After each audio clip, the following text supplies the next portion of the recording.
Ya, selamat siang sahabat pembangunan semuanya. Kembali lagi kita di podcast LCDI Talk. Kali ini bersama saya Aditya Yusuf, tim leader sirkular ekonomi dari Sekretariat LCDI. Nah, jadi pada bulan Agustus 2022 yang lalu, Bappenas bersama dengan UNDP dan juga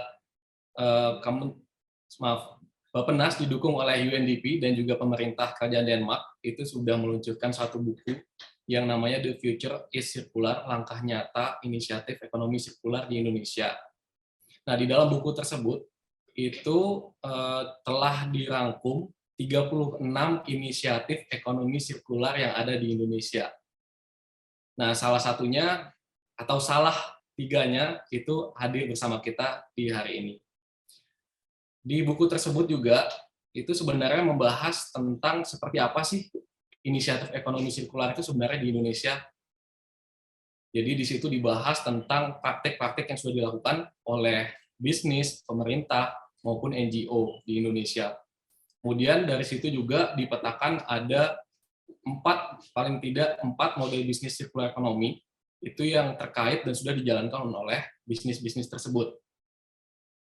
Kemudian dari 36 inisiatif tersebut, kita melihat bahwa ternyata ekonomi sirkular ini nggak hanya fokus tentang waste management aja loh gitu. Jadi sirkular ekonomi itu bisa menyangkut tentang intervensi yang dilakukan dari hulu ke hilir, dan itu dalam framework itu dipetakan sebagai 9R. Jadi 9R ini dari refuse, rethink, reduce, reuse, repair, refurbish, remanufacture, repurpose, recycle, recovery. Oh, panjang banget pokoknya. Itu sebelumnya itu 3R, jadi sekarang udah melebar, mendetail menjadi 9R. Nah, itulah yang kita akan bahas hari ini bersama para narasumber kita di sini. Ketiga inisiatif yang sudah dipetakan di dalam buku The Future is Circular tersebut. Oke, mungkin langsung aja ya saya sapa di sini. Ada 3 narasumber kita pada hari ini. Yang pertama ada Bapak Karyanto Wibowo, selaku Sustainability Director dari PT Danone Indonesia. Halo Pak Karyanto. Selamat siang Mas Adit. Selamat siang Pak. Apa kabar? Lalu yang kedua ada Ibu Devina Raditya, selaku Environment and Sustainability Director di Schneider Electric untuk kawasan internasional. Halo Bu Devina, apa kabar Bu? Selamat siang Pak Adit, terima kasih, kabar baik. Ya, makasih udah hadir juga. Dan yang terakhir ini ada Mbak Cassandra Damayanti, di sini mewakili dari startup nih atau pelaku bisnis UMKM ya, pelaku bisnis rintisan ini selaku CEO dari Row House. Halo Mbak Cassandra. Halo, selamat siang Mas Adit. Ya, makasih sudah hadir semuanya. Jadi langsung aja ya, kita masuk ke sesi ngobrol-ngobrol kita siang hari ini. Jadi sebenarnya acaranya ini kita pengen menggali lebih dalam lagi setelah apa yang ditampilkan di dalam buku The Future is Circular tersebut gitu. Mungkin yang pertama kita ingin sharing dulu kali ya ke sahabat pembangunan semua, Bapak Ibu sekalian di sini, apa aja sih sebenarnya inisiatif sirkular ekonomi yang sudah dilakukan. Jadi dari Danone, kemudian dari Schneider Electric, dan dari Row House. Kita kasih perkenalan dulu inisiatifnya seperti apa. Silakan mungkin dimulai dulu dari Pak Karyanto. Baik, terima kasih Mas Adit. Di Danone kita melihat bahwa, dan kita believe ya, bukan hanya sekedar melihat, kita believe bahwa our future business model itu harus sirkular. Itu menjadi belief kita. Jadi kita berusaha semaksimal mungkin untuk mengimplement bisnis model yang sirkular. Kita implement konsep ekonomi sirkular itu dalam as part of our business strategy. Nah, apa yang kita lakukan? Memang tadi seperti yang disampaikan Mas Adit bahwa memang circular economy is not about kemasan atau waste, tetapi ada juga aspek yang lain. Mungkin saya hanya akan share 2 hal. Jadi yang pertama adalah terkait dengan air, ya kita memakai air sebagai bahan baku kemasan, bahan baku produk kita. Yang kedua kemasan. Nah, kalau kita melihat air di air pun, ya sumber daya air, kita juga bisa mengimplementasikan konsep ekonomi sirkular, karena pada dasarnya air itu juga ada siklus air ya, water cycle. Kalau kita pernah belajar di SD bahkan ya, bagaimana air masuk ke bumi, kemudian keluar menjadi sumber air, masuk ke sungai, kemudian ke laut, menguap, kemudian turun hujan. Nah, di mana kita juga beroperasi di daerah di mana water cycle itu eksis. Nah, water cycle itu bisa saja terganggu kalau misalkan ada ketidakseimbangan di cycle tersebut, sehingga tentunya itu perlu kita address. Nah, kita juga punya target untuk air itu, sirkular air, kita ingin menjadi perusahaan yang positive water impact. Maksudnya adalah kita bisa mengembalikan lebih banyak daripada yang kita pakai untuk produksi kita. Itu satu. Nah, yang kedua, ini akan kita bahas lebih banyak terkait dengan kemasan. Jadi kita mempunyai target untuk sirkular ekonomi kemasan yang saya yakin kita semua terekspos. Isunya seperti apa. Jadi target kita adalah ingin menjadi perusahaan yang 100% sirkular. Nah, pada tahun 2025 maksudnya apa?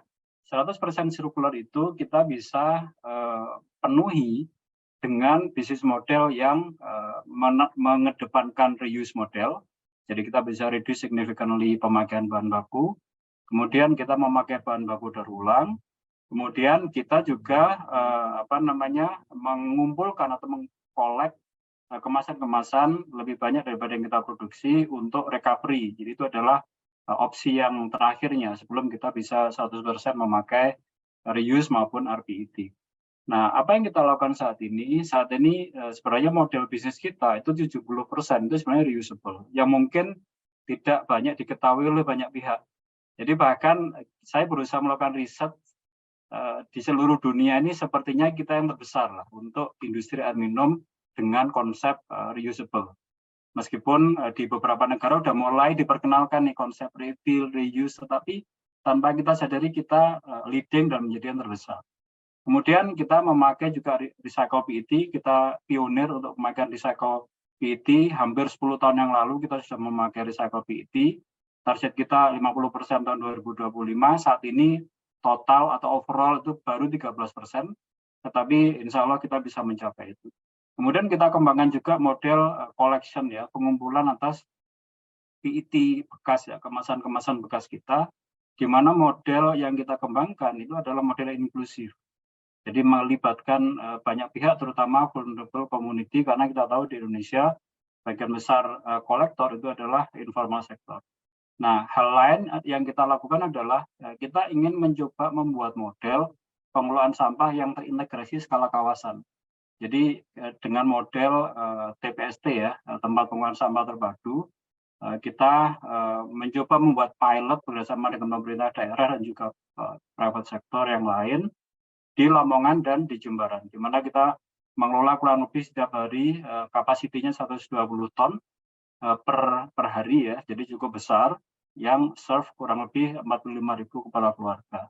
Nah, model ini kita kembangkan dengan untuk mengukur dampaknya, itu kita bersama dengan lembaga sertifikasi yang disebut PERA untuk mencoba sekaligus memperkenalkan model plastik kredit di Indonesia. Ini baru saja kita launch pertama kali di Indonesia, yang semoga bisa menginspirasi. Nah, yang terakhir adalah tentunya collective action ya, kolaborasi. Kita bekerjasama dengan banyak pihak. Yang saya highlight adalah satu, yaitu IPRO, Indonesia Packaging Recovery Organization, di mana ini adalah collective action dari beberapa perusahaan yang mencoba untuk bersama-sama ya mengadres isu terkait dengan sampah, khususnya sampah kemasan. Jadi itu meroles apa yang kami lakukan, Mas Adi. Nanti kita bisa digest lebih lanjut. Ya, makasih Pak Arianto. Jadi cukup banyak ya inisiatifnya, ini dimulai dari hulu ke hilir sepertinya nih Pak, mulai dari efisiensi air, kemudian tadi reduce bahan bakunya, dan kemasan. Dan ini ya seperti tadi ya, mungkin sudah cukup meng-cover 9R tadi. Yang menarik tadi itu Pak, yang tentang plastik kredit, ini kan satu skema yang baru ya Pak ya, tapi nanti mungkin bisa kita ngobrol lebih dalam terkait itu menarik soalnya untuk bisa menerapkan extended producer responsibility juga ya Pak. Tapi kita lanjut dulu mungkin ke berikutnya, mungkin Ibu Devina dari Schneider Electric nih. Apa nih Bu dari Schneider Electric yang sudah dilakukan terkait dengan praktik ekonomi sirkular? Silakan. Terima kasih atas kesempatannya, Pak Adit. Di Schneider Electric itu kita ada 4 kantong opportunity yang kita exercise untuk circular economy. Yang pertama itu untuk resources circularity. Itu di mana kita memastikan bahwa komponen-komponen yang kita pakai dalam produk kita itu tidak dikurangi untuk yang hazardous materialnya. Jadi kalau mereka nanti produk itu mau di recycle, jadi itu bisa memungkinkan gitu. Karena kemungkinan untuk recovery virgin materialnya jadi besar. Kemudian juga termasuk dalam packagingnya itu dari sumber yang bisa dipakai. Jadi kita untuk yang resource circularity itu kita mengganti semua packaging kita pada saat itu. Dulu kita Schneider terus terkenal dengan box putihnya dengan tulisan hijau. Tapi dengan adanya circular economy yang kita giatkan itu, kita mengganti semua packaging kita jadi brown box. Jadi white to brown itu jadi program yang ini sekali ya, gencar sekali pada tahun 2020 itu, sampai sekarang masih. Kemudian di pocket yang kedua itu ada product circularity. Di sini inisiatifnya adalah bertujuan untuk memperpanjang umur produk. Jadi ada produknya sudah dibuat dengan trademark eco design yang artinya bisa secara moduler perbaikannya atau penggantiannya. Nah, itu kita sertakan juga dengan paket-paket servis atau paket-paket penggantian sesuai dengan yang sudah diintensikan sedemikian gitu ya. Kemudian bisnis kita tuh nggak cuma bikin produk juga sekarang, tapi ada software yang bisa dengan itu ya hubungan dengan industri 4.0. Nah, kita jadi banyak software-software atau solusi-solusi aplikasi yang kita bisa upgrade gitu tanpa menghasilkan limbah sama sekali. Di kantong ketiga itu ada value proposition. Ini yang paling seru sih karena jadi di pocket yang ini kita itu mengembangkan usaha-usaha untuk supaya umur produknya tambah panjang. Artinya seperti gini, kalau misalnya kita jual UPS, kita juga jual warranty service-nya. Dengan jual warranty service itu bukannya kita semata-mata ingin mencari uang ya, tapi kita ingin menjamin bahwa si konsumennya itu atau si pemakainya itu memakai produk kita dengan benar. Servis untuk ini kan piranti elektronik. Kita tahu dalam seberapa jangka waktu berapa si produk itu harus diservis. Gitu. Dengan demikian, jadi kita menjamin kualitas dari produk kita gitu.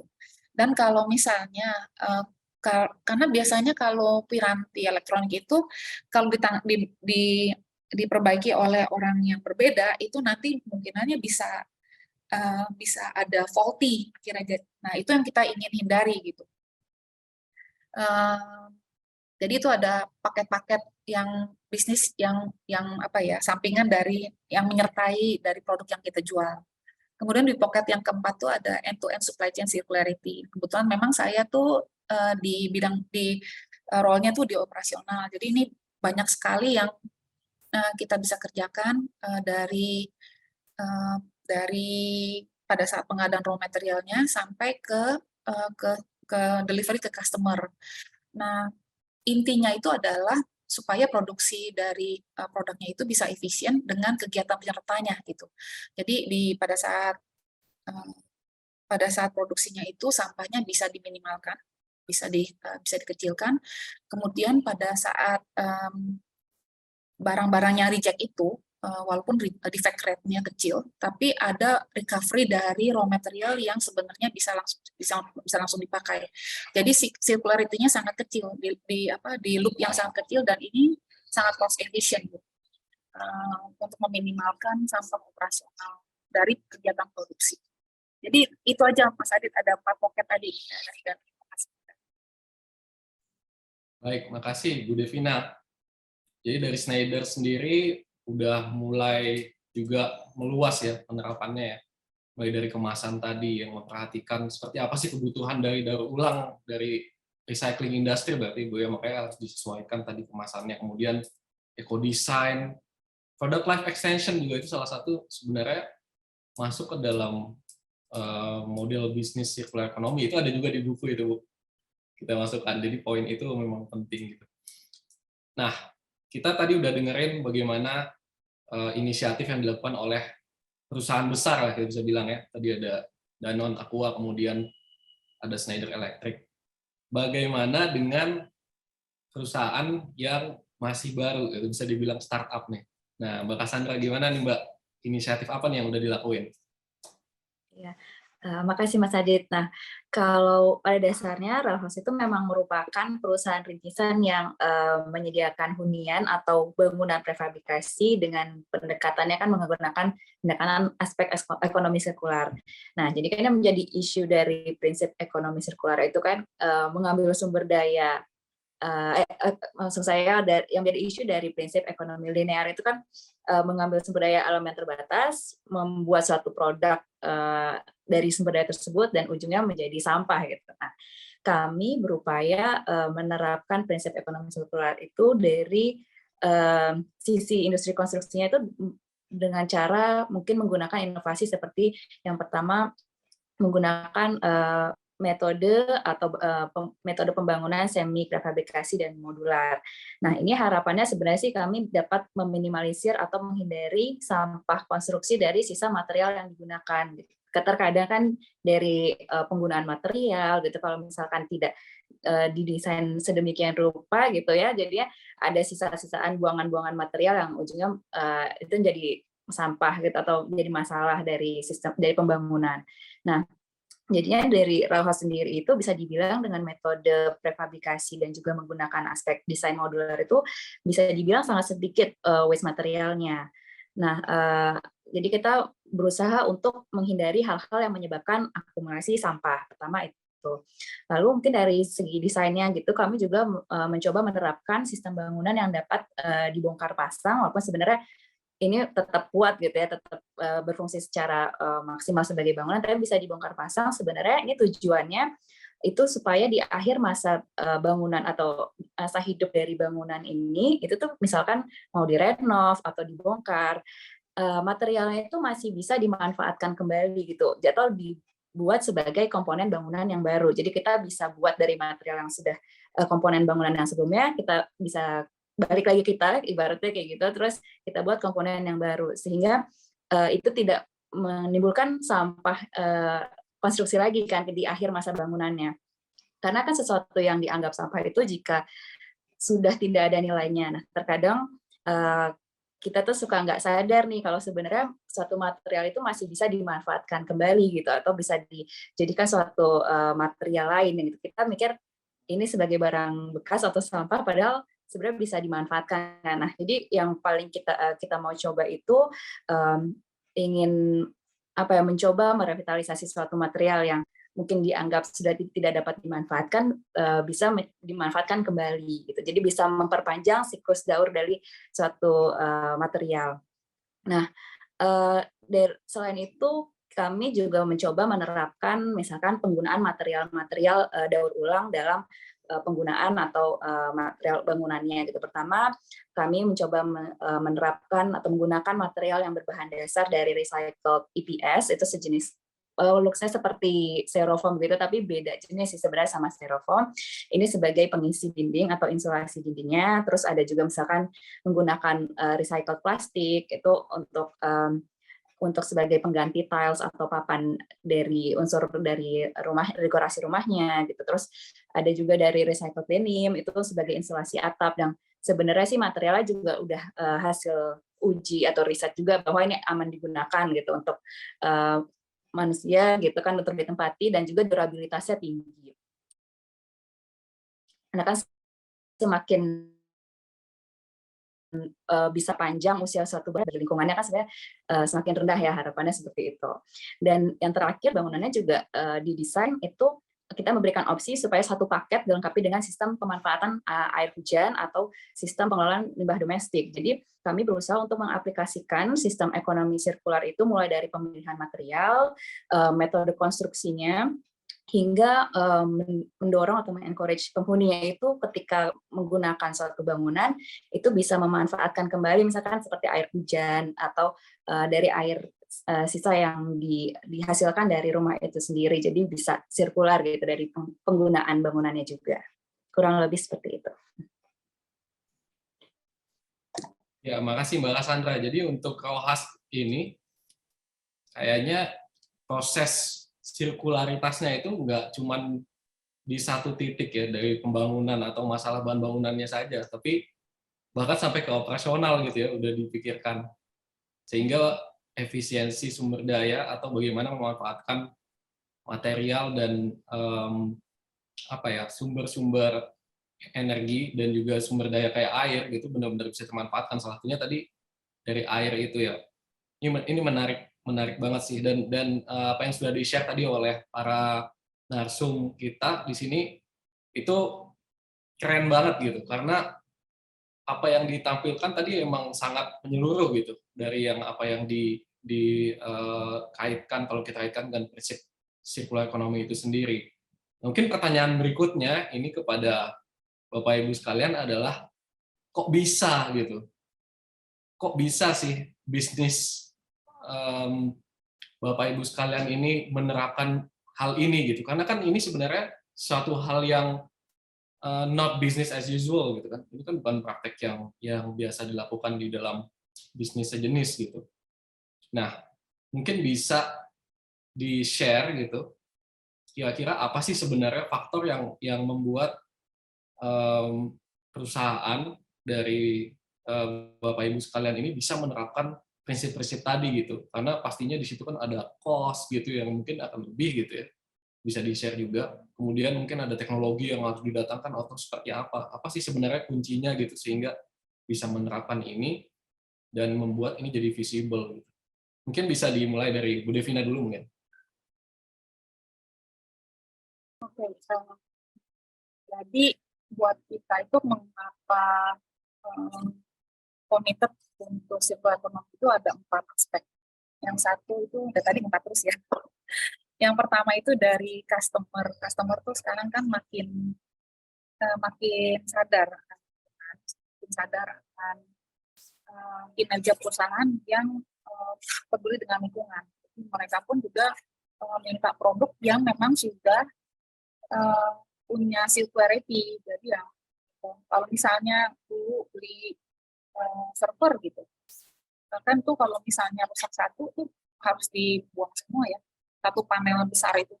Tapi kalau misalnya sudah didesain dengan modular, modul-modul yang bisa diganti itu kan jadi cuma sedikit dan kecil punya perbaikannya per modul aja. Nah itu jadi mereka sudah aware dengan kinerja dari produk dan juga pada saat disposalnya gitu. Life cycle analysis itu kan udah bukan sesuatu yang khusus ya, bukan sesuatu yang teknikal. Semua orang udah bilang life cycle analysis. Yang kedua itu dari pressure terhadap lingkungan untuk dari industri. Jadi kan kalau kita kan bekerja di bidang yang teknikal, bukannya biological ya. In the material world itu kita harus sadar banget impact-nya terhadap lingkungan. Jadi yang dari Schneider itu yang kita perhatikan benar adalah penggunaan chemical atau material-material yang punya khasat potensial yang tinggi. Nah, ini juga diterjemahkan di dalam itu tadi penggantian materi-materi yang punya hazardous potensial yang tinggi, supaya nanti itu nanti akan kontribut terhadap recovery rate-nya terhadap produk itu supaya bisa circular.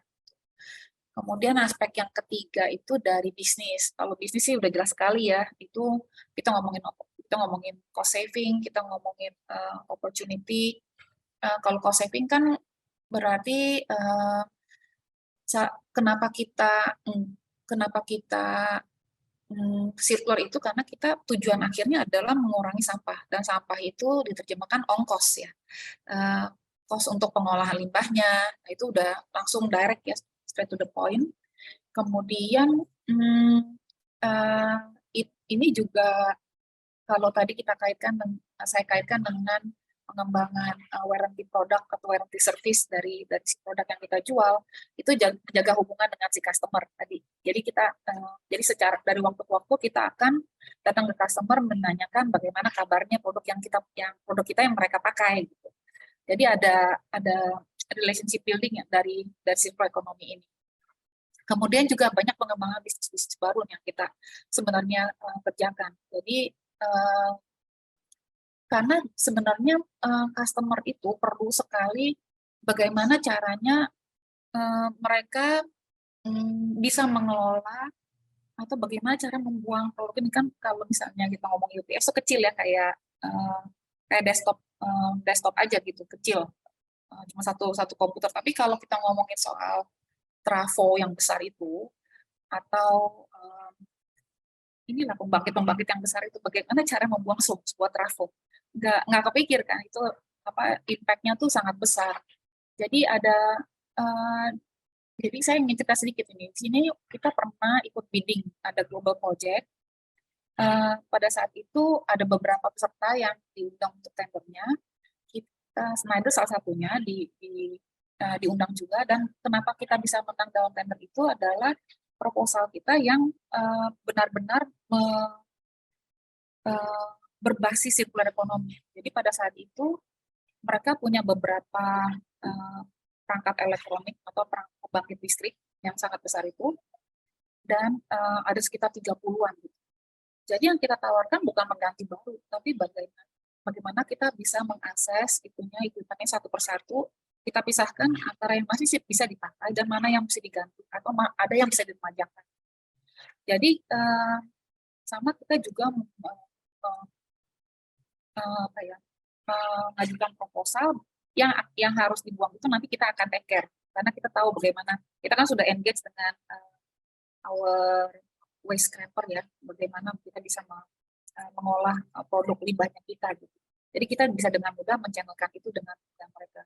Jadi ya kita menang itu karena itu proposition, seberapa banyak materi yang bisa direcover, seberapa banyak yang bisa dipakai, sehingga itu akhirnya jadi cost efisien juga untuk si customer.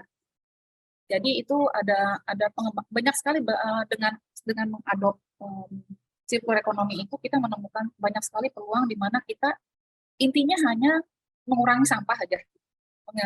Dalam kegiatan apapun yang kita lakukan dalam komersial atau produksi, tapi banyak sekali pocket opportunity yang bisa kita kembangkan gitu, dan itu deliver bisnis juga untuk organisasinya.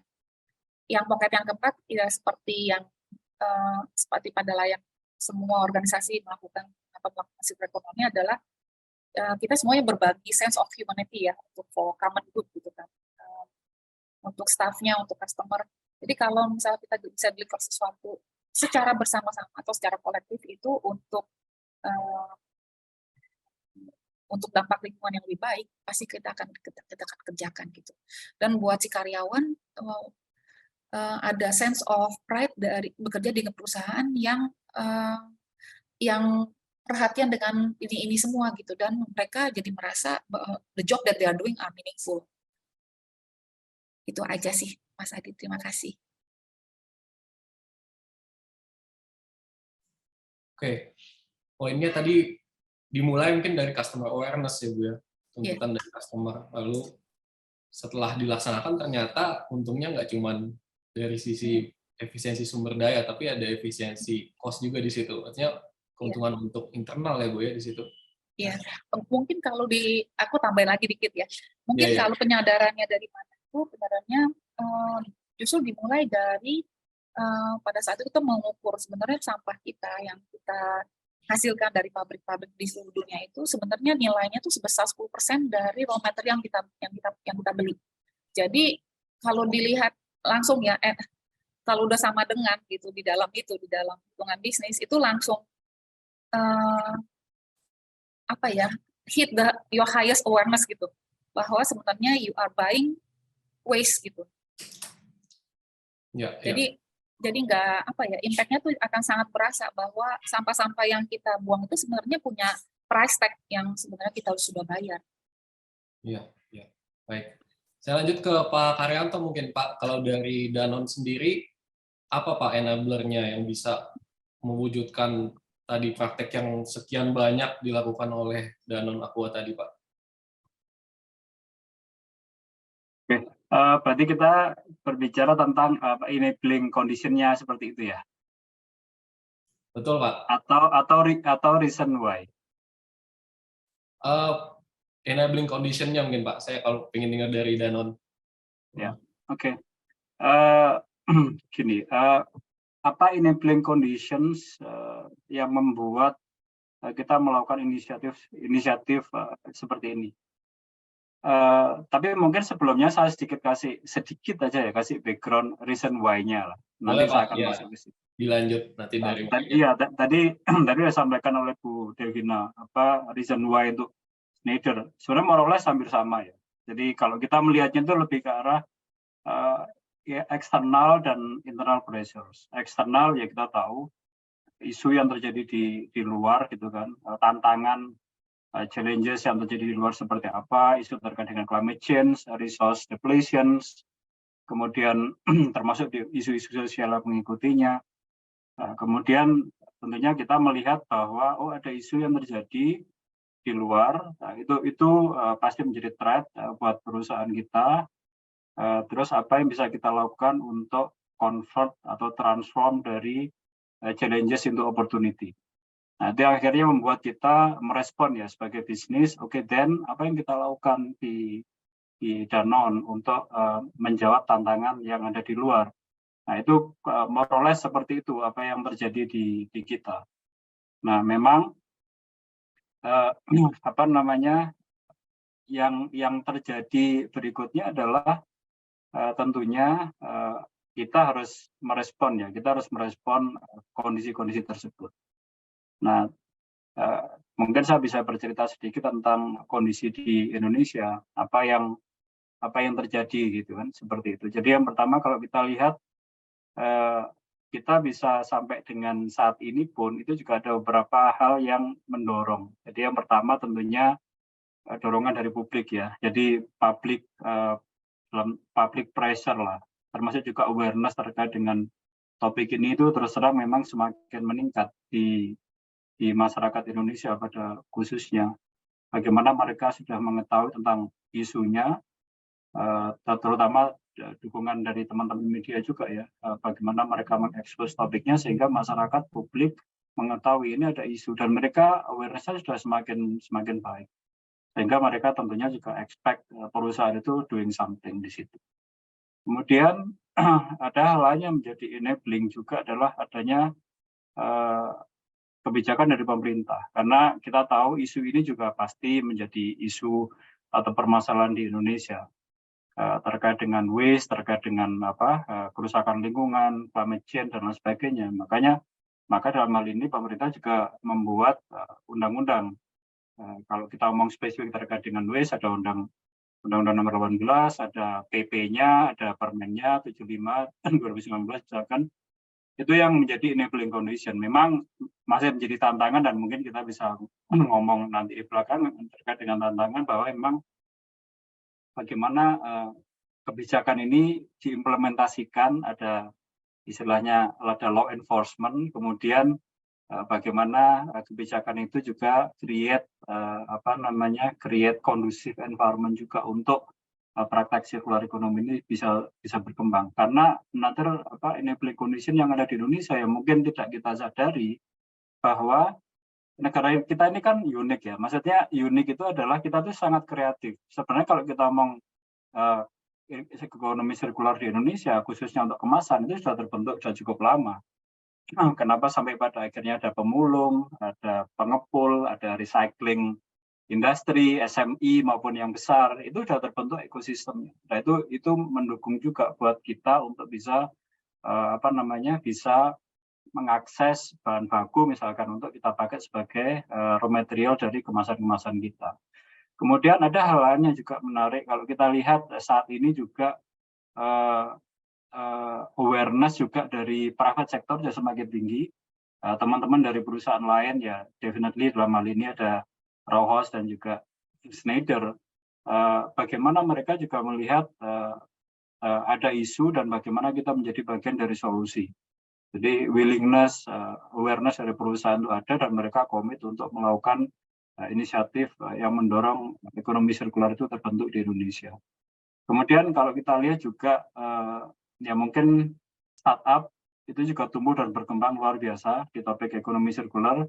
Kita juga bekerjasama dengan banyak startup untuk mendukung kita. Yang pertama tentunya kita explore inovasi, ya. Kita explore opportunity bekerjasama dengan mereka. Apa yang bisa kita lakukan differently terkait dengan topik ekonomi sirkular. Mereka tumbuh luar biasa. Kemudian juga inovasi-inovasi mulai tumbuh di Indonesia. Salah satunya ya inovasi yang saya juga baru tahu dari Rauhouse, bagaimana kita berinovasi untuk membuat bangunan itu ya dengan memanfaatkan bahan-bahan bekas misalkan, dan bagaimana konsep ekonomi sirkular itu diterapkan di situ. Nah, inovasi itu juga tumbuh, termasuk juga yang relevan dengan produk kita. Jadi bagaimana kita bisa memproduksi kemasan yang 100% konten recycle, bagaimana kita bisa mulai memperkenalkan kemasan yang less packaging. Nah, tentunya kita terus akan berinovasi dan inovasi itu yang harus kita dorong. Bahkan kita juga baru saja sebagai part of inovasi kita meluncurkan produk yang net zero. Itu mungkin ya saya nggak tahu. So far riset saya itu first produk dari FMCG atau dari beverage gitu yang net zero di Indonesia, yaitu Aqualife. Jadi itu bagian dari inovasi-inovasi yang tumbuh. Kemudian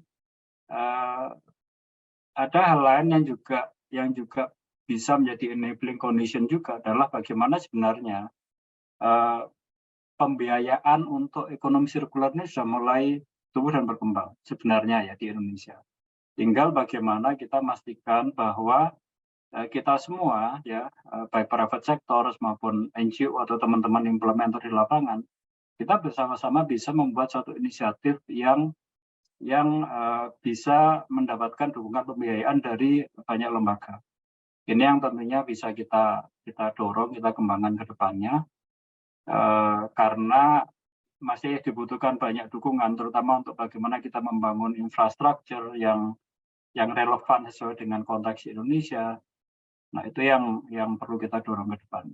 Mungkin ada satu hal lagi juga terkait dengan pembiayaan. Pengelolaan sampah di Indonesia masih membutuhkan pembiayaan yang signifikan sebenarnya. Karena apa? Karena saya sempat baca dari riset, biaya pengelolaan sampah yang diambil dari anggaran pemerintah daerah itu baru berkontribusi sekitar 0,7% dari anggaran mereka. Sementara idealnya itu kurang lebih 5%. Jadi kita masih perlu meningkatkan kurang lebih hampir 7 kali lipat untuk bisa membuat pengelolaan sampah itu bisa bisa berjalan dengan efektif. Nah, itu yang coba nanti suatu saat harus kita crack. Bagaimana kita bisa mengakses pembiayaan terkait dengan pengelolaan sampah, khususnya yang bekerjasama dengan pemerintah daerah. Kurang lebih seperti itu ya, Mas. Ya, Pak Karyanto, terima kasih. Saya ada satu pertanyaan, Pak, yang menggelitik mungkin, Pak, ya, terkait dengan Aqua. Aqua kita tahu punya produk yang 100% recycle ya, recycle to bottle gitu kan, Pak, ya. Ya. Itu pertanyaan saya itu, kenapa baru Aqua, Pak, yang membuat inisiatif ini gitu? Apakah karena memang Aqua ini punya kebijakan di dalam perusahaan yang mewajibkan seperti itu, sehingga ada cost yang mungkin dialokasikan lebih untuk itu, di mana perusahaan yang lain mungkin nggak bisa ngelakuin hal itu gitu, atau seperti apa sebenarnya, Pak? Ya. Ya saya akan bercerita situasi apa adanya aja ya. Jadi ini story lah. Ya. Karena saya menjadi bagian dari bagaimana kita mendevelop produk tersebut. Jadi memang kalau kita lihat kita memang mempunyai internal komitmen. Jadi komitmen kita adalah menjadi perusahaan yang fully circular, ya. Dan itu nggak gampang, apalagi kita beroperasi di Indonesia, di mana enabling condition-nya itu seperti yang saya sampaikan tadi itu masih tidak se-advance di luar. Jadi pada waktu dan itu kita sudah menjadi komitmen, dan komitmen itu kita share ke publik. Ini adalah komitmen kita, sehingga kita harus memastikan bahwa itu akan terpenuhi. Nah, tantangannya adalah pada waktu kita misalkan punya komitmen ya pada waktu itu, ini tahun 2010, kita punya komitmen untuk memakai recycle materials untuk kemasan kita. Nah, ternyata pada waktu itu di Indonesia belum ada industri atau perusahaan ya recycling industry yang mampu untuk membuat recycling PET, recycle PET yang food grade untuk bisa kita pakai di kemasan kita. Jadi belum ada, semua itu masih bukan food grade ya. Nah, akhirnya kita invest, kita mencari partner lokal. Jadi itu salah satu upaya kita untuk mengembangkan industri ini.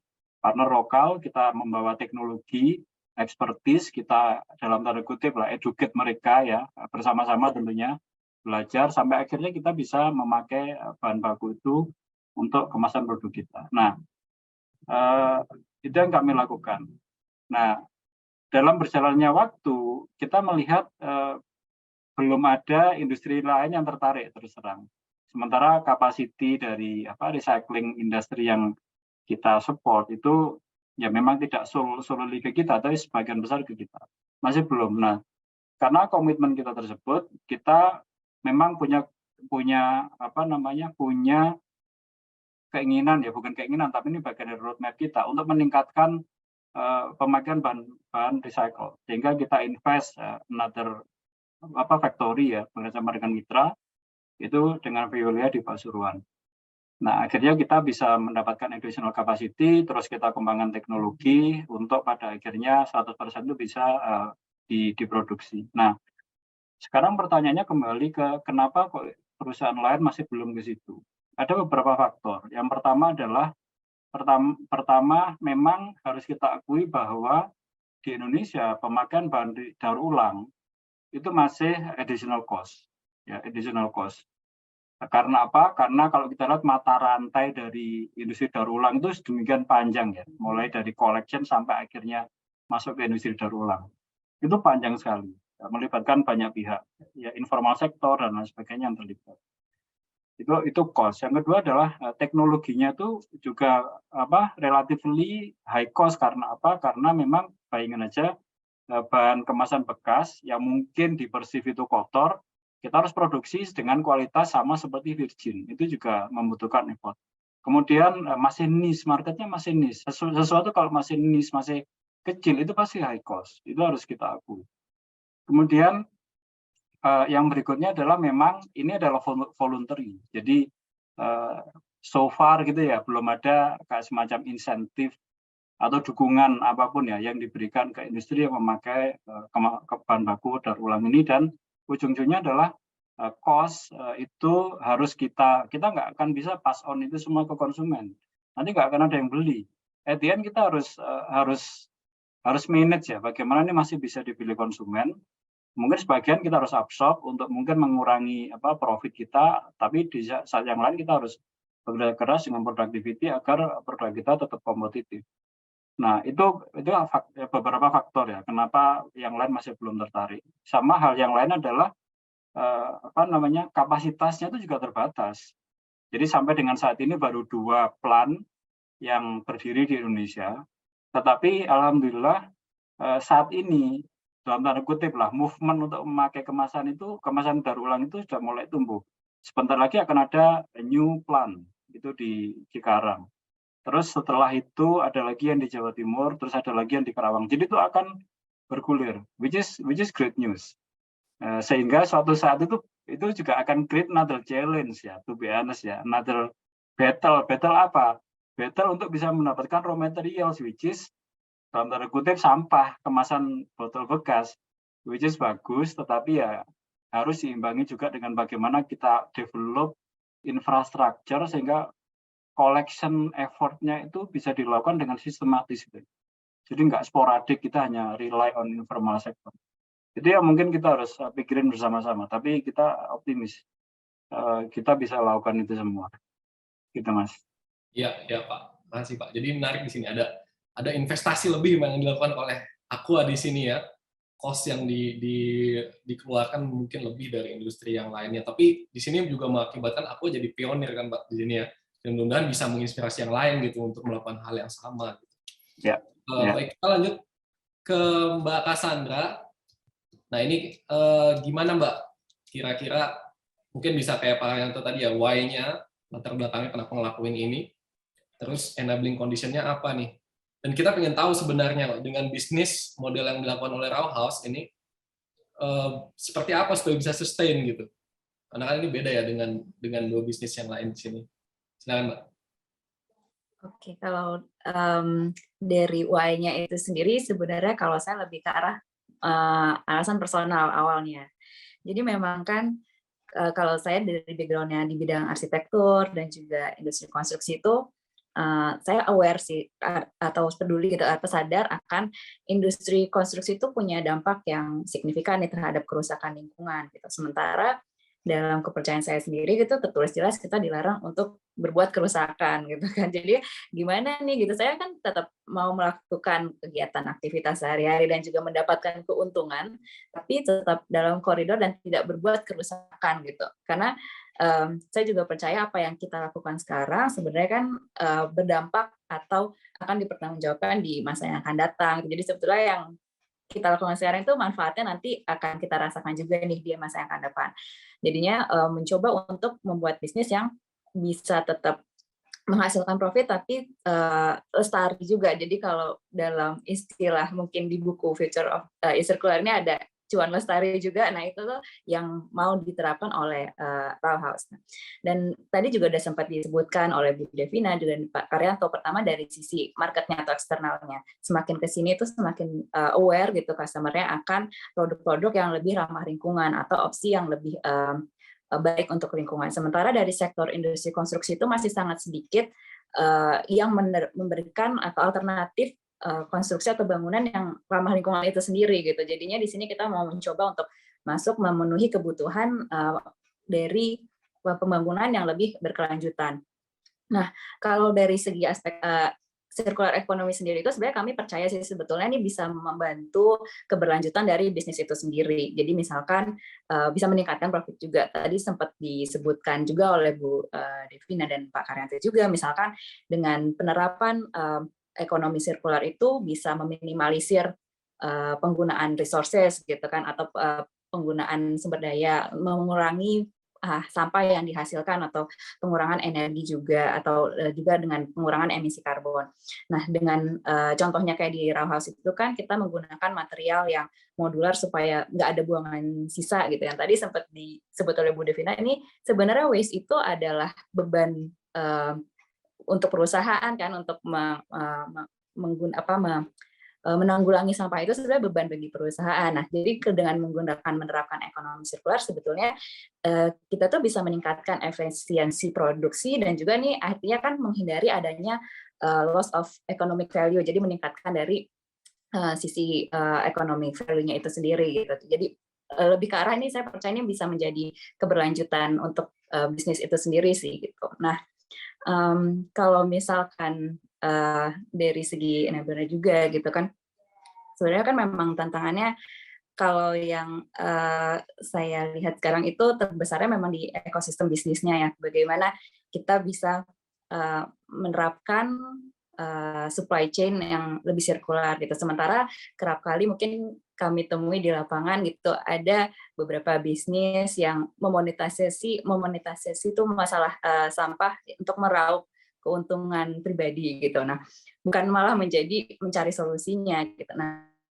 di sini sih yang mungkin jadi tantangan juga, tapi kami terus bergerak untuk menerapkan ekonomi sirkular itu karena di ekosistem bisnis ekonomi sirkular pun juga cukup kuat gitu untuk kita sama-sama menerapkan ekonomi sirkular ini, karena yang saya rasakan tuh circularity itu lebih ke arah tentang kolaborasi sih. Jadi ini kolaborasi ini yang mendukung kita untuk terus maju gitu, dan pola kolaborasi ini yang sangat besar untuk mengembangkan ekonomi sirkular. Contohnya itu misalkan Raw House bersama-sama dengan beberapa teman-teman pelaku bisnis ekonomi sirkular juga yang ada di buku The Future is Circular sebenarnya, dan juga ada beberapa NGO untuk membuat sebuah kayak aliansi iklim yang bisa menjadi solusi permasalahan dari hulu ke hilir gitu. Jadi kita coba membuat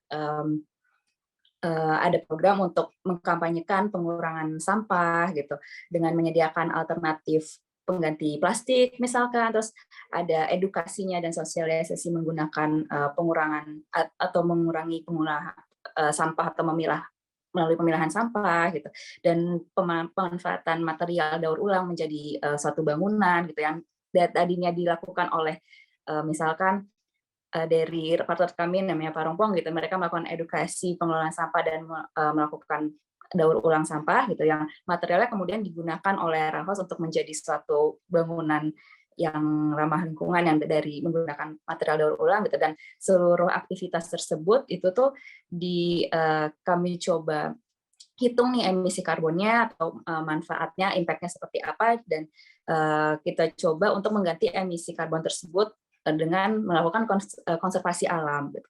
Nah, peluang kolaborasi ini kan sebenarnya yang kalau Rahos lakukan sendiri itu kita nggak bisa lakukan itu sendirian gitu ya, untuk memberikan dampak yang lebih luas gitu. Jadi dengan adanya kolaborasi dari berbagai macam stakeholders itu, harapannya juga impact-nya atau manfaat yang dirasakan juga semakin besar sih untuk mendorong ekonomi sirkular.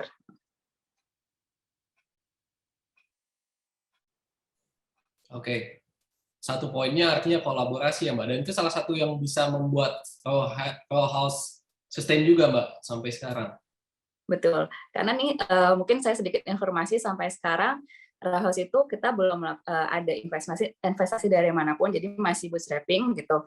Dan tadi sempat di-mention juga oleh Pak Karyanto, kan salah satu yang menjadi tantangan itu adalah investasi di bidang untuk industri yang menerapkan aspek ekonomi sirkular. Nah, tanpa investasi aja kita bisa menjalankan bisnis ini karena dari kolaborasi gitu. Apalagi ketika udah masuk banyak mungkin investasi untuk dari pelaku bisnis ekonomi sirkular, itu mungkin dampaknya akan lebih besar lagi sih untuk memajukan industri ini. Ya, makasih.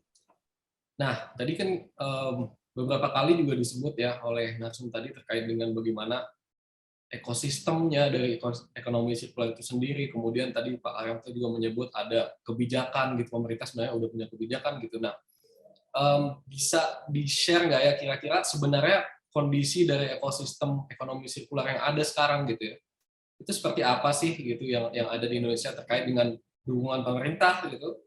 Kebijakan yang sudah ada apakah benar-benar sudah terimplementasikah?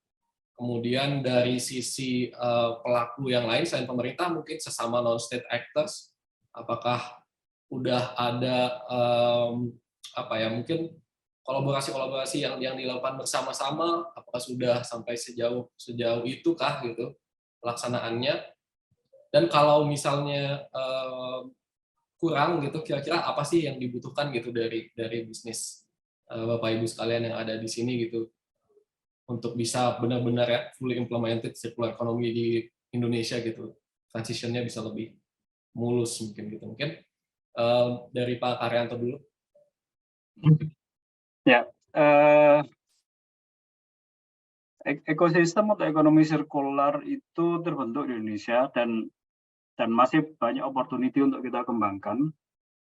Dan saya yakin bahwa itu juga tidak akan terbentuk dengan sendirinya tanpa adanya enabling condition dari pemerintah.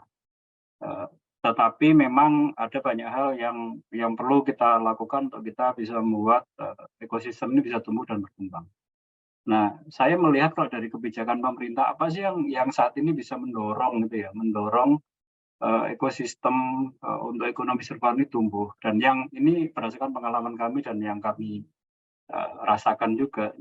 Jadi yang pertama adalah tentunya adanya peraturan dari Kemenperin ya terkait dengan SNI standar nasional Indonesia untuk pemakaian bahan baku daur ulang, ataupun juga dari BPOM yang pada akhirnya juga memberikan endorsement untuk memakai bahan daur ulang, karena kan ini sangat penting ya, terutama terkait dengan kemasan pangan.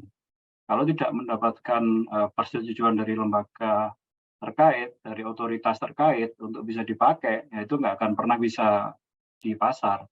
Nah, itu saya melihat karena termasuk juga halal ya, dari MUI pada waktu itu, karena meskipun kemasan kita dari daur ulang, tetapi tersertifikasi halal. Jadi hal semacam itu yang akhirnya membuat ini bisa tumbuh dan berkembang. Kemudian juga eco-label dari KLHK ya, itu membuat saat ini terus terang berkembang juga untuk produk-produk yang lebih ramah lingkungan. Nah, ini saya melihat suatu movement yang bagus dari pemerintah untuk bisa membuat konsumen itu tahu bahwa ini adalah produk dengan eco-label, ini adalah produk yang lebih ramah lingkungan dibanding dengan produk yang tidak ada eco-label. Kemudian saya juga mengidentifikasi Permen 75 yang terakhir dari KLHK terkait dengan roadmap atau peta jalan pengurangan sampah oleh industri. Tentunya ini juga saya berharap ini juga bisa menjadi stimulus agar ekonomi sirkular ini bisa tumbuh dan berkembang, karena kita melihat tentunya akan ada opportunity industri akan lebih banyak mengakses produk-produk atau bahan baku khususnya ya yang lebih ramah lingkungan, termasuk ini lebih ke arah award ya. Jadi seperti bagaimana industri Kemenperin misalkan ya dengan industri hijau, kemudian KLHK dengan proper misalkan, atau dengan Bappenas dengan SDG Actions, itu juga tentunya bisa membuat industri berpikir atau melihat lebih jauh bagaimana praktek produksinya, praktek di industrinya untuk lebih compliance. Nah, sebelum ke teman-teman yang lain, saya cuma ingin highlight aja beberapa hal yang mungkin kita perlu dorong. Hal-hal yang perlu kita improve ke depan agar kita bisa menjadi lebih baik. Tentunya yang pertama adalah faktor pembiayaan, financing, itu yang harus kita dorong. Saya tahu ini nggak gampang. Jadi financing untuk infrastruktur, karena saat ini itu kalau kita di industri yang pakai bahan daur ulang, itu kita masih rely too much itu di voluntary initiative atau individual inisiatif untuk melakukan initiative collection. Nah, kalau kita mengacu ke beberapa negara sudah maju, mereka sudah punya structured collection system yang biasanya memang di-lead oleh municipality atau pemerintah daerah. Kemudian juga bagaimana kita bisa mendorong inovasi ya, inovasi yang ke arah ekonomi sirkular. Startup yang berkembang contohnya sekarang seperti startup yang banyak mendorong refill model, reuse model, itu juga harus kita dorong, termasuk juga bagaimana sama seperti kita yang saat ini model bisnis kita model bisnis reusable itu juga bisa mendapatkan dukungan lebih lanjut dari pemerintah. Termasuk di dalamnya itu saya pernah sampaikan juga bagaimana kita tuh mulai menerapkan green procurement dan itu bisa diinisiasi oleh pemerintah.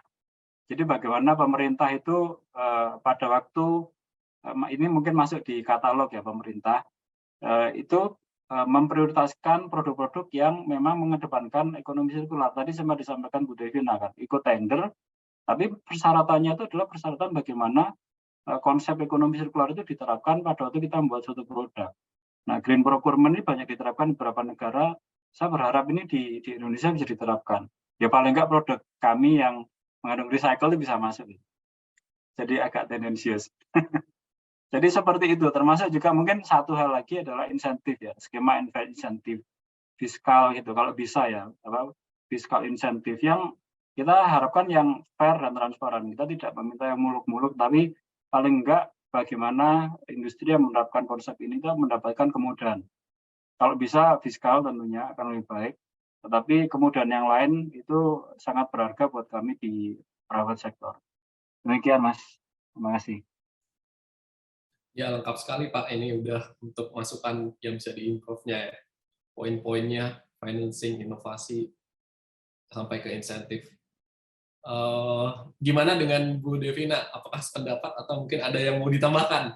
Saya kayaknya udah lengkap tuh paket Karyanto. Cuman saya kalau terkait dengan ekosistem itu mungkin karena saya industrinya material yang teknikal gitu.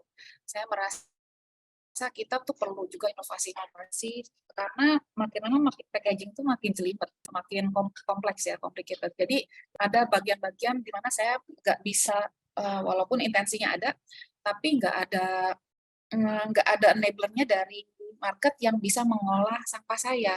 Itu kayak misalnya packaging yang ada laminasi, dalamnya ada aluminium foil, di luarnya kertas. Nah, kayak gitu-gitu tuh udah nggak bisa recycle, sama yang kayak stearin yang tipis gitu, yang pembungkus untuk yang perangkat elektronik.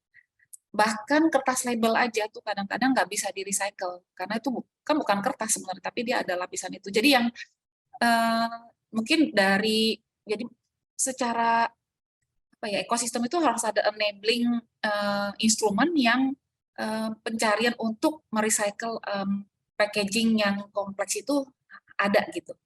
Itu aja sih kalau dari saya. Sama peraturan itu, jadi sekarang tuh masih berupa compliance ya Pak Arianto ya, masih compliance oriented untuk environment, tapi nggak ada yang itu tadi incentivize organisasi yang mendorong supaya orang terus berpikir untuk mengimprove circularity-nya. Kalau tadi ada insentif, satu lagi ada juga ininya, misalnya penaltinya gitu. Penaltinya juga belum masuk, karena kalau di beberapa negara maju itu ada namanya extended producer responsibility ya Pak ya. Jadi kalau di beberapa negara maju itu si produsennya sudah harus lapor seberapa besar konsumsi produk yang mereka pakai dan berapa banyak limbah yang mereka hasilkan. Dan kemudian untuk komoditi-komoditi yang kritikal kayak plastik itu tuh seberapa banyak dan bagaimana mereka cara mengolahnya. Nah, itu yang kalau di retail itu mungkin sesimpel misalnya produsen minuman yang dikemas itu bagaimana caranya mereka bisa take back dari packaging itunya, dari si konsumen. Gitu sih Pak Adit. Terima kasih. Ya, Bu Devina kayak sepakat ya, terutama untuk poin insentif. Ditambahkan dengan disinsentif ya Bu ya. Betul. Dari penalti, benar. Nah, kalau dari Mbak Cassandra sendiri gimana Mbak? Iya, saya juga sepakat banget apa yang tadi udah dijelaskan Pak Karyanto, karena dari sisi kami gitu sebagai startup yang masih sangat muda ini, tantangannya kan sebenarnya pertama dari riset dan uji produk juga untuk menciptakan suatu inovasi produk tersebut, dan gimana caranya bisa mencapai economies of scale gitu untuk supaya produknya ini bisa kompetitif gitu harganya dan reasonable gitu bagi customer kan. Sementara ini adalah produk baru gitu, tapi gimana caranya nih customer itu juga bisa percaya akan produk ini tersebut gitu. Jadi awareness dari masyarakatnya juga. Nah, ini tantangan-tantangan menurut saya perlu oleh kebijakan gitu, misalkan dengan tadi yang sudah sempat disebutkan dengan mendorong untuk menggunakan material tertentu atau mendorong untuk penggunaan produk tertentu yang dari misalkan material daur ulang atau yang lebih ramah lingkungan gitu, dan juga insentif tersebut untuk bisnisnya supaya bisa ada bisa lebih mengurangi hidden cost-nya itu yang sebenarnya membuat material itu kan mahal ya, produk yang ramah lingkungan itu lebih mahal mungkin seperti itu. Nah, cuman memang saya melihat sih sekarang tuh udah mulai banyak kebijakan atau program-program pemerintah, mungkin juga dari Kementerian Investasi juga yang mulai ada program investasi yang berdampak gitu. Jadi nggak cuma dilihat dari segi profitnya aja, tapi lebih ke arah impact investing gitu. Itu sangat membantu sih untuk startup kami yang seperti kami yang bergeraknya di bidang lebih ekonomi sirkular. Jadi nggak cuma dari numbers-nya aja berapa profitnya, tapi dari impact-nya nih, mungkin dari berapa emisi karbon yang bisa dihindari dari program ini atau misalkan inisiatif tersebut. Nah, jadi ini kan bisa membantu juga gitu untuk meningkatkan dari produksinya juga gitu, dan juga awareness ke masyarakatnya juga, itu kan bisa sangat membantu. Nah, terus mungkin ada juga kayak program-program yang untuk mendorong riset gitu bagi startup seperti kami, itu kan butuh banget riset yang produk ini ya, dan itu sebenarnya juga ada gitu yang sudah saya pernah coba masukkan gitu, kayak ada dari Kemendikbud RI gitu, mungkin ada program yang menghubungkan kampus dengan industri untuk mengkomersialisasikan produk dengan basis riset. Jadi ini kan membantu untuk startup itu mengurangi biaya riset dan development. Tapi memang mungkin belum banyak produknya, tapi sudah ada gitu, sudah mulai banyak programnya tersebut. Nah, atau mungkin juga dengan membuat program yang kolaborasi antara pemerintah dengan swasta yang untuk mendukung praktek ekonomi sirkular sendiri gitu. Tadi saya sempat cerita ya tentang program inisiasi aliansi iklim yang dilakukan Raw House dengan beberapa teman-teman pelaku bisnis ekonomi sirkular. Nah, itu sebenarnya juga merupakan salah satu bentuk program yang telah diinisiasi oleh pemerintah dan juga asosiasi pemerintah disebut dengan Lingkar Temu Kabupaten Lestari yang bekerja sama dengan pemerintah Kabupaten Gorontalo sehingga bisa menciptakan program kolaborasi antara pelaku-pelaku industri ekonomi sirkular. Jadi bisa diterapkan gitu produk-produknya mungkin sekarang belum bisa diserap nih oleh masyarakat luas, tapi produknya Raw House sekarang bisa diaplikasikan di program tersebut. Jadi memperkenalkan juga kan ke masyarakat tentang produk atau yang program dari ekonomi sirkular itu sendiri. Jadi mungkin kurang lebih gambarannya seperti itu, Mas Adit. Ya, satu poin tambahannya mungkin lebih di kolaborasi yang ditekankan ya Mbak Cassandra di sini, di mana setiap stakeholders kayaknya memang perlu memainkan perannya masing-masing gitu ya. Dan mungkin poinnya juga gimana membentuk pentahelix itu bisa benar-benar bekerja ya, selain pemerintah tadi disebut, kemudian private sector, ada akademia juga tadi yang disebut untuk riset development, kemudian masyarakat, dan sepertinya media juga itu ya penting ya, gimana bisa membangun public awareness. Ini saya udah sampai di pertanyaan terakhir nih kayaknya, Bapak Ibu, sebelum kita selesai, tapi terima kasih banyak. Saya ingin meminta satu masukan lagi ya, atau jawaban ini bagaimana sih sebenarnya ya.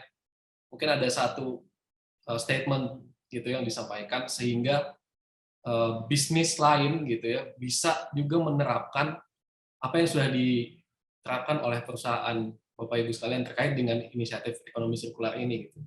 Jadi bisa sharing mungkin apa yang sudah dilakukan tadi, kemudian memotivasi mungkin, karena sebenarnya buku ini Future of Circular ini juga awalnya emang dibuat oleh Bappenas gitu untuk bisa mengcapture praktik-praktik sirkular yang sudah dilakukan dan bisa menginspirasi bisnis lainnya untuk melakukan hal yang sama. Gitu. Silakan, mungkin bisa dimulai dari Mbak Cassandra sebagai penutup. Iya, kalau dari saya sih mungkin dengan kita menerapkan praktek ekonomi sirkular ya sebenarnya ini investasi juga bagi kita di masa yang akan datang, karena kalau kita sekarang mempraktekkan ekonomi linear yang hanya mengambil sumber daya alam yang terbatas gitu sehingga akhirnya menjadi sampah, ujung-ujungnya kan gimana nih kita mendapatkan sumber daya alam tersebut, sumber daya untuk menciptakan produk kita ini supaya bisa tetap berjalan bisnis kita gitu. Jadi ya sebenarnya ini manfaatnya untuk kita juga di masa yang akan datang dan untuk menciptakan apa ya, cuan yang lebih lestari aja gitu. Jadi manfaatnya sih untuk kita juga sih nantinya. Oke, cuan lestari ya, karena emang praktiknya nggak hanya membawa manfaat ke lingkungan, tapi juga secara ekonomi ya. Selanjutnya dari Pak Karyanto, silakan Pak. Ya,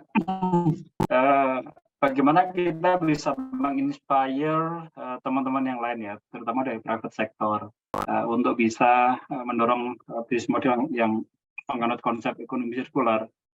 Kalau dari kami kita melihatnya adalah kita harus kembali lagi ke tujuan dari bisnis. Ya, tentunya kan tujuan dari bisnis adalah untuk kita bisa tumbuh, generate profit yang sustainable seperti itu. Jadi sehingga kita harus bisa mengconvince bisnis ya, mengconvince mereka bahwa dengan bisnis model yang seperti ini, bisnis model yang circular seperti ini, kita bisa generate revenue dan bisa grow profitably. Itu yang harus bisa kita demonstrate ya, kita tunjukkan ke teman-teman yang lain. Nah, tentunya inisiatif-inisiatif seperti ini ya, contoh atau model bisnis yang inovatif, yang mengembangkan konsep circularity, itu perlu kita promote. Jadi tentunya bersama-sama ya, kita promote, kita sharing, kita invite other industri private sector untuk join berdiskusi, karena di situ kita akan banyak mendapatkan pertanyaan. why, kenapa seperti itu, how, dan juga impact-nya seperti apa. Dan itu memang perlu sering kita dorong. Kemudian tentunya enabling condition yang perlu kita improve itu juga harus kita improve bersama-sama. Tentunya kolektif ya, kita nggak bisa rely hanya kepada satu pihak.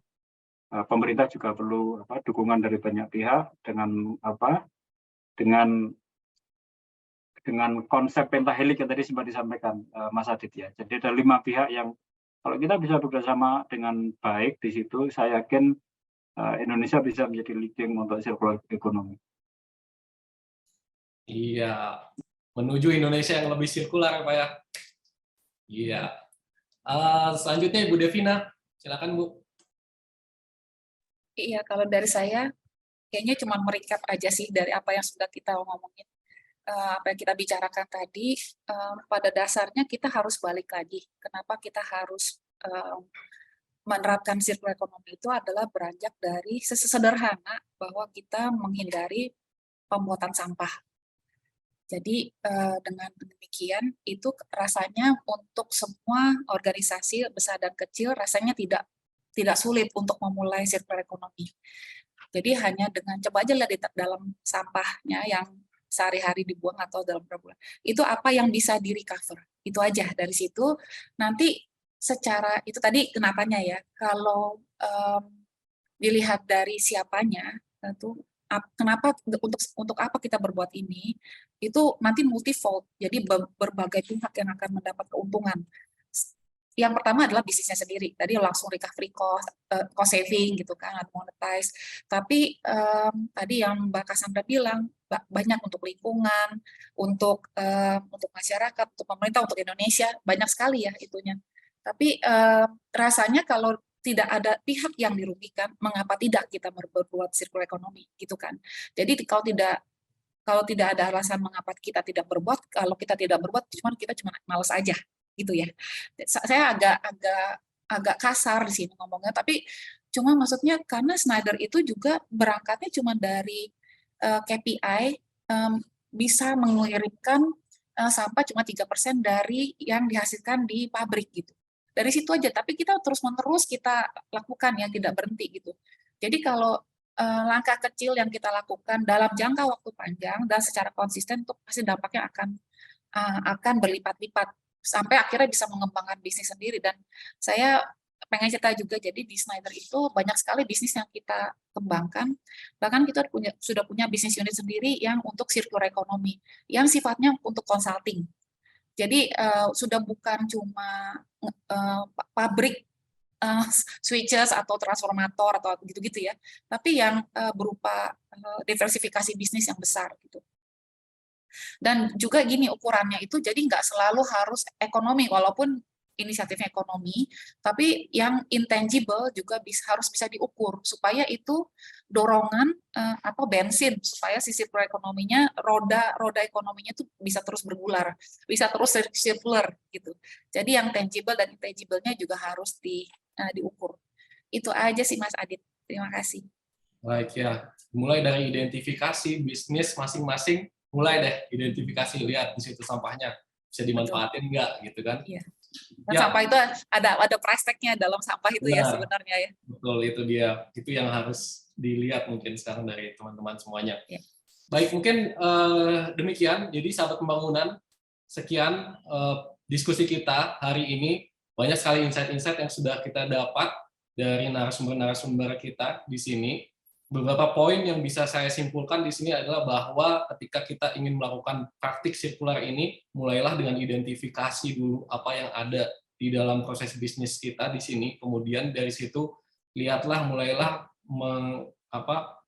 memulai praktik apa nih kira-kira yang bisa dilakukan. Dan percayalah bahwa praktik nanti ekonomi sirkular itu bisa membawakan keuntungan tidak hanya kepada lingkungan, tapi juga kepada bisnis itu sendiri. Dan itu sudah terbukti gitu dari narasumber dan perusahaan yang ada di sini seperti itu. Sambil berjalan nanti akan ada kolaborasi yang dibutuhkan. Ekosistem ekonomi sirkular sendiri juga sudah ada sebenarnya, jadi cukup sekarang tinggal gerak untuk memulainya. Nanti akan banyak yang mendukung begitu, sambil juga disiapkan instrumen-instrumen lain seperti tadi financing, inovasi, kemudian insentif itu jadi hal yang penting ya bersama-sama. Yang penting nanti semuanya berkolaborasi sehingga terbentuklah ekosistemnya yang didukung oleh kolaborasi pentahelix tadi. Baik, terima kasih sekali lagi kepada semua narasumber di sini, Pak Karyanto dari Danone, Mbak Cassandra dari Roll House, dan juga Bu Devina dari Schneider Electric. Terima kasih banyak, sampai jumpa di podcast LCDI berikutnya. Salam pembangunan rendah karbon. Terima kasih. Terima kasih. Terima kasih.